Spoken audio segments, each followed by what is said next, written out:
মানুষের শেষ ঠিকানা কিন্তু কবর। দিন শেষে মানুষের এই পার্থিব যে যাত্রা সেটা যখন শেষ হয়ে যাবে তখন মানুষকে মাটির সাথেই আবার মিশে যেতে হবে।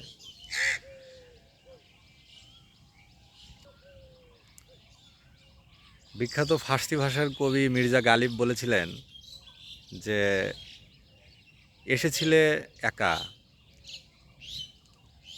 আর এসেছিলে বস্ত্রহীন, আবার যাবেও বস্ত্রহীন, কিন্তু এই একটু সাদা কাপড়ের জন্য, মানে কফিনের কাপড়ের জন্য এত বড় দীর্ঘ যাত্রা করলে। অর্থাৎ আমরা যখন আসি তখন আসি একা, জন্মগ্রহণ করি তখন একা এবং বস্ত্রহীন এবং কোনো কিছু ছাড়া, মানে একদম নিঃস্ব।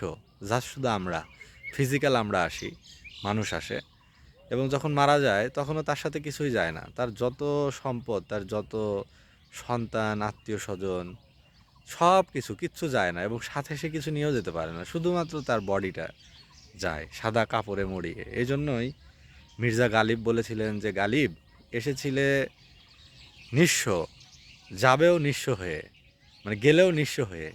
এই এক টুকরা সাদা কাপড়ের জন্য বা কফিনের কাপড়ের জন্য এত বড় যাত্রা করলে, মানে জীবনে যে আমাদের এই যে এত বড় সুদীর্ঘ পথ আমরা যে যাত্রা করি, এবং এখানে কত চাহিদা, কত আকাঙ্ক্ষা এবং কত কিছুর সাথে আমরা যুক্ত হই, কত চেনে, কত সম্পর্কে আমরা আটকে যাই, কত দায়িত্বে, কত কাজে, কত কর্মে আমরা আটকে যাই বা করি।